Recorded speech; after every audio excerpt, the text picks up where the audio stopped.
were asked to picture a yo-yo, you'd probably be thinking of something like this. So how did this turn into this? Well, invented over 2,000 years ago in ancient Greece, yo-yos first were made popular in North America in the 1920s, when Pedro Flores opened up the Yo-Yo Manufacturing Company in Santa Barbara, California. Legend has it the biggest difference was the string, which is the same you'd see on any modern yo-yo. It works like this.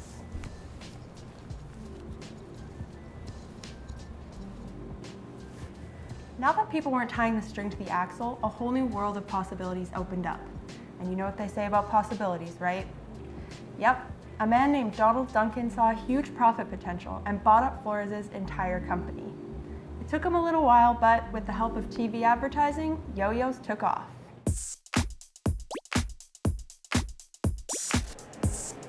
So do you guys know what this is? A yo-yo? Yes, that is a yo-yo. No, it's a cheese wheel. Do you know how to use it? I do, I'm not very good at it. How far are you supposed to put these on your finger? Get a good string. You ready for this? I am ready. Okay, because I'm not. Oh, Very nice. Oh, it's long. Oh, Oh! Ooh! ooh, very nice. I was not expecting to make it work the first try. So do you have any memories as a kid playing with the yo-yo? Yes, I had a little plastic, it was like a Chinese-made yo-yo, and if you ever watched Naruto, it had one of the characters on it, and it lit up, so it was pretty cool. I hit my brother in the face with one and then wasn't allowed to use it again. The Duncan Yo-Yo company kind of hit Montreal, where I was living at the time, and the coolest thing was to have a 4-diamond Duncan Yo-Yo, and that was in probably 1958, 59. You know what? It all started about, I'm going to say 10 years ago. I was looking for something to do with my oldest boy.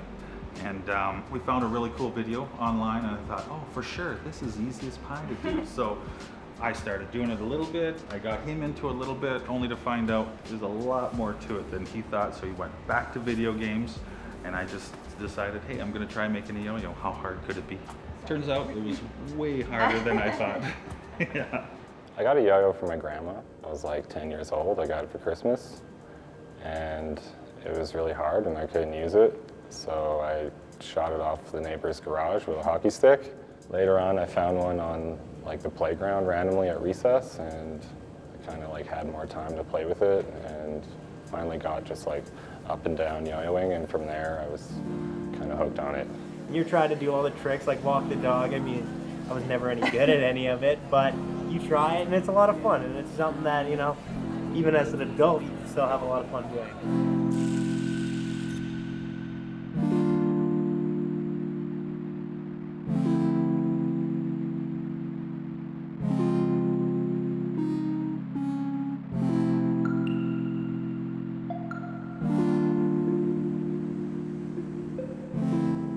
Can you tell me a little bit about this group and why you come to these meetings?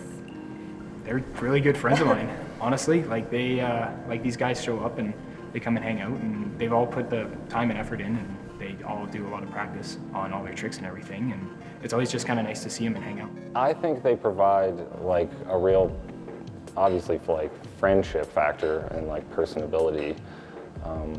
We're always kind of talking online, and we all sort of know each other, and even if we don't know each other's names, it's kind of like a brotherhood, or I don't know, some sort of family you're a part of.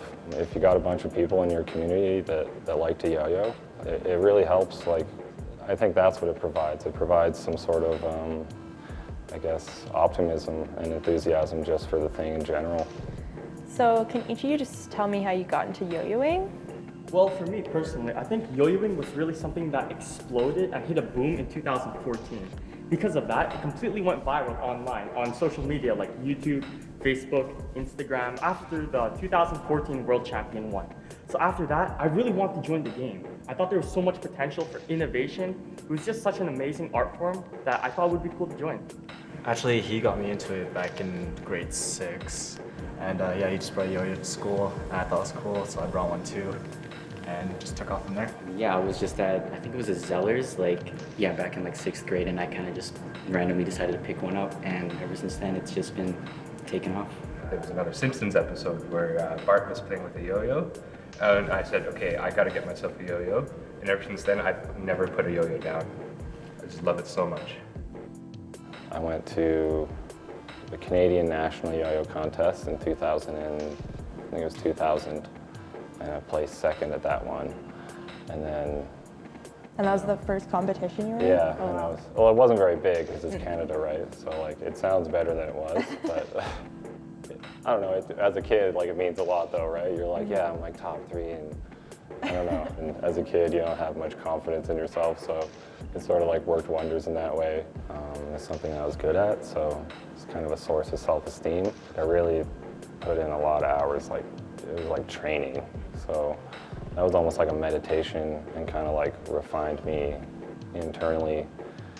And now it's becoming a business tool and also like, I guess, a vehicle for altruism where I can inspire people and sort of hopefully give the same experience that I got too.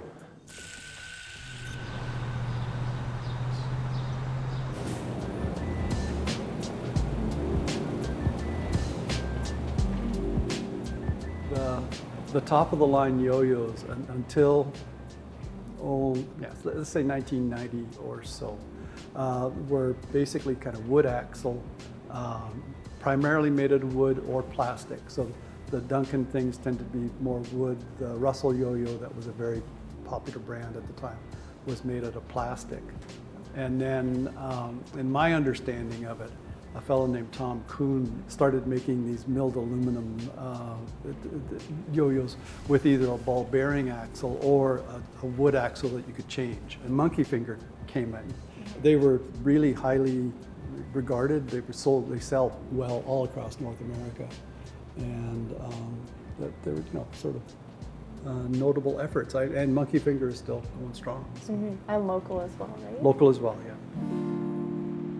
You know what? I'm a little bit old school. So I've got a book that I do everything in. I'm a kind of a paper and pen kind of guy. So I doodle them out, figure out a design that I like, and then I transfer it to Illustrator. And then I've got a really good buddy that does SolidWorks, and he'll make a SolidWorks design for me, and then we'll go back and forth and tweak it, and then we send it out for prototyping.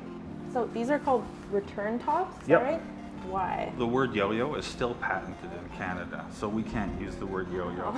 So we really try to avoid it, like when we do any of our social media, when we do all our boxing and stuff. So we get the parts like this. They're all nice and shiny when they arrive. I pull this guy out, hook up all my safety stuff, and everything has to be blasted to give it like a nice matty kind of finish, so everything's even. Takes out any maybe lumps and bumps from the machinist and stuff.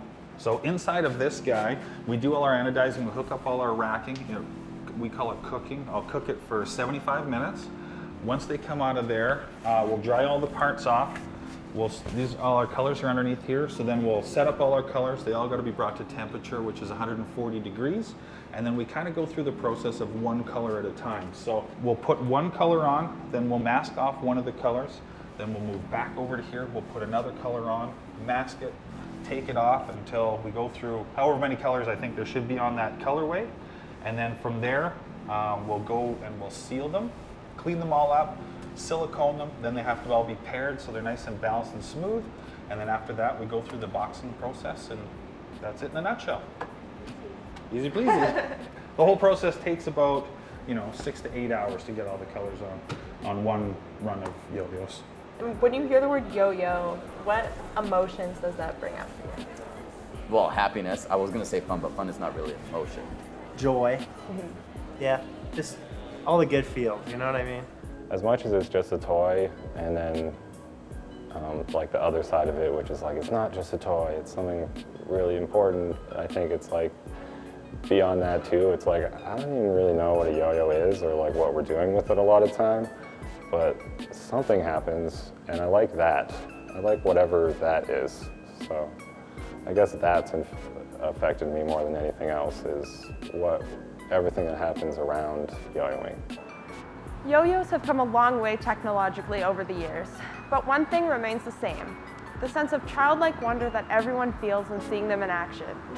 It's this magic quality that has spawned a community of throwers and created an industry that allows people to make a living doing something that they love. I also learned this. Oh, amazing.